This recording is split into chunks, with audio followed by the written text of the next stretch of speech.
Okay, everyone.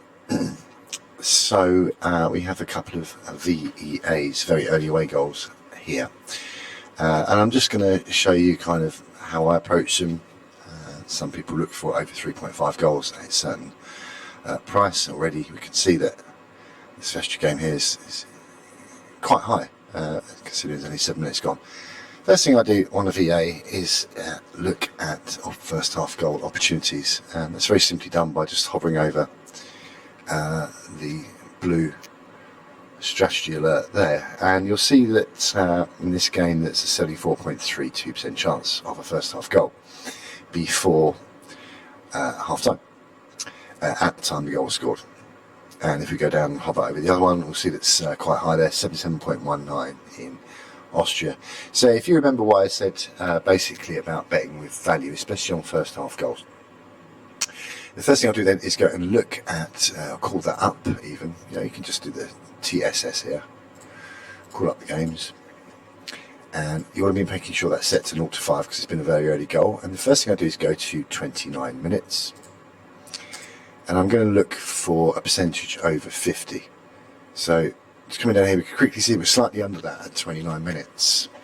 The price I want to be looking at for going into this trade is around about 2.3. If the percentage chance is 50%, 2.0. If we're getting 2.30 or more, then it's value on our side. We have that EV on our side. Again, let's just check the other one. Lafnitz, same thing again.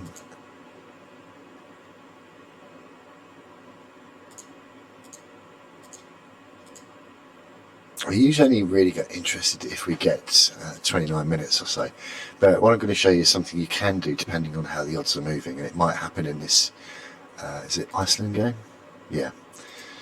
So again, we have 48%. So what I'll do now is I'll come back to this Iceland game, and I'm just going to step back 1 minute at a time and see what the percentage change is, because believe it or not, it can shift quite a bit in a minute or two. And the figure we've come up with now is 51.28. So for this Icelandic game, I would be then checking at 28 minutes. Let's just go and call that up here. Over 1.5 first half goals. And I'm just going to keep an eye on that now to see where we are at 28 minutes, because if I know I've got a 50% chance based on the data that's been retrieved, then I'm going to be interested in doing it, but only if I have minimum 2.3 at 28 minutes. So once again, we can do the same thing for Austria. I'm just going to go back because I think that's probably going to need 27. Well, we go to 28 anyway.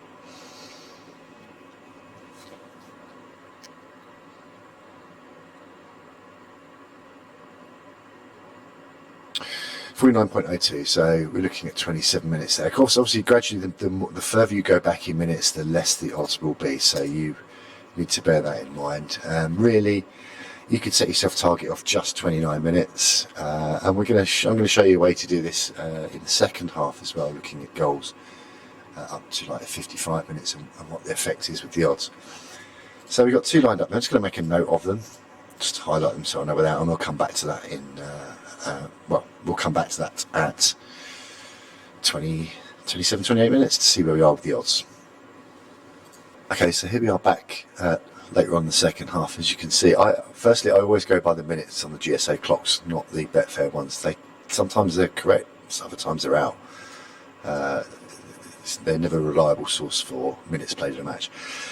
With the Austria game, we're up to 30 minutes now, and there's been a red card, and it's 3-0, so it's a binned game. There's nothing really to do there, apart from keeping an eye on the second half if it stays 3-0 and it's late on, because they're saying there's 12 games with a G plus of 100% still to go. So you would just keep an eye on that one, so you can keep it highlighted. Now, if we go over to our Vestre, which has now reached 28 minutes, which if you remember, which I said was the optimum time we had, where we had 50% chance of a goal, or 51.28% chance to be precise. It's slightly more accurate than what you'll see up here on the console, because we put a 5-minute line in there, not 0 to 20, and that's how this works. It works off 0 to 20. Now, the implied odds of that percentage, 51.28%, is 1.95 decimal odds. Now, if we go to Vestry, we're showing 2.08. But at this point, it's a no-brainer. It's a straight decision. We're not going to trade it, simply because we don't have value in the trade. If we were around about 2.3, 2.35, 2.4 even, then we're looking at going in and playing it as a trade. Now, the reason for that is because if we keep going in at 2.0, 2.1, we're getting very little margin on the bet. So if we have a loser, it's going to take us 8 or 9 winners to get that loss back. And if we maintain this discipline of 2.3, 2.4, great. We're only going to need 3 of those to hit for every loser. And when you're dealing with a variance with 50% mark around about 9 or 10 times, especially in the first half, you could be looking at a string of losers like that. This is why it's very important to remember to keep that on the Excel spreadsheet and make a graph if you can, which I've actually created one for you on the spreadsheet. And you have to have the mindset that, you know, there is a chance I could go 6 or 7 without a win, 8, 9. But on the same regard, such as variance, you can have 8 or 9 winners. Now, all of those extra 0.30 ticks would be clocked up, and you'd have about an extra 2.73 points. So 3 losers would be compensated for. That's why you need value in a trade. This is EV. This is a no trade. We'll see what happens. If there's a goal, hey, you know what, move on. You say, I should have done it. No, you shouldn't. You should not have done it. We're now at 30 minutes. It's not even reached 2.3. So we've lost that critical time for it to be of value. And if a goal doesn't go in, you go, you know what, good decision. So this is your mindset. It's a no trade, and we'll see if we can find another one that does actually work. But this one is definitely a swerve, as I call it. And yeah, as we know, Austria, dead duck there. So that's really how you play first half goal 1.5s. Don't forget that you can track back on this, but every minute you go back, the odds are going to be lower. See now, 2.3, we've reached it, but we're approaching, again, we're nearly 31 minutes into the game. So as small as a margin as that sounds, it's important that you keep that discipline, because that will keep your strategy clean, and there will be no FOMO or fear of missing out involved in each of these. So let's see what we can do. So we can find another one later on and add on to this trade at the end.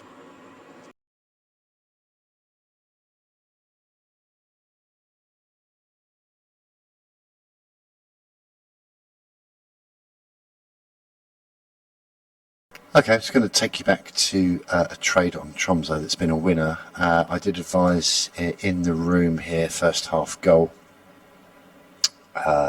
We looked at 2 games, Djurgården's at 2-0 over 2.5, and Tromsø at 0-1 VEA over 1.5 first half goals.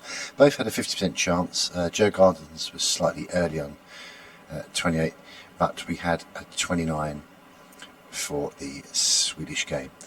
The price didn't make it at Djurgården's, it was about 2.0, but we did have an early price of 2.4 and around about 2.6 at 29 minutes on Tromsø. And I advised in the room also that you should consider backing an over 3.5 drip here and trade the goals, and that's exactly what's happened. We've got the over 1.5 first half goals as a winner. Nice price there at 2.4 if you've got 2.5 later, and the over 3.5 I dripped in here. You can see at 3, 3.5 and 4, and the price has reverted back to, I'm just doing quids here for examples. So I staked just £3, and we got that goal for half time. So I take the red out, leaving me 133% ROI on the trade. So again, just by looking at this game, we can go back and look at it now, and we'll just set the data back to 0-5 early goal away, and I went to 29 minutes as I've explained before, and we came up with a 48.98. So, you know, give or take a minute, I think 48, then I made a mistake, so 28 minutes. At 28 minutes we scrolled it back, and we were able to get in on the trade around about 26, 27 minutes at 2.4, so good value for money. The over 3.5 was trading high as well, and as you see, we've taken advantage of that. Nothing to do now, so textbook trade. doubling up on a goal in the first half. If you don't get the goal, yes, you lose the first half goal trade, and you might want to consider looking at your options in the second half. So let's do that. If I remember, it's quite good actually. So we'll go back to Tromsø half time, and imagine it's 0-1 still. So we've had no goal. So you're on over 3.5 here, and you're looking down. Okay, well, over 1.5 for another goal is 88, but a really good percentage of 68 on over 2.5. When we come down to the 3.5, we're looking at 32%, 3.13. But if we go back and we take a look at the odds that I got dripping in, 3.5 and 4, so I got an average of what's that, 3.45, I think, something like that, 3.5. That's still above what we're expected to get in the second half for this game. There's still a 32% chance, and the odds are 3.13, so we're above that value. We are 45, 40 or 50, sort of 20, 3.5, so about 25 ticks, 20 ticks above the price asking for. Personally, I would have then looked at the matches and seen where the goals are. And looking down here, you can see quite a rich vein of goals in the first 10 to 15 minutes. Would have been acceptable to stay in the trade and maybe trade out for a small profit, or just see the thing out completely based on the fact that you have value in your odds. So there you go. That's how to play a double in a game with a VEA or VEH. Always making sure that you have the percentages there and also the odds value on your side. So for us, over 1.5, probability was 2.0. We got 2.4. We got 2.5. Very good estimated value in that trade, and also again with the over 3.5. So nothing to do there. Just sit back and watch what happens in the second half. So Tromsø, I covered, and we've had 2 quick goals. So this is a double winning trade again, with the over 1.5 first half goals. And you know, when we looked at the half time, 60%, really great stats here, 97, 84, and we've got it 51 minutes in. Tromsø is a home run. It's a double winning trade there. So again, using the alerts, using the time bands to see where the opportunities are. Always bring around these QFHs and these VEAs. You know, you're not going to struggle.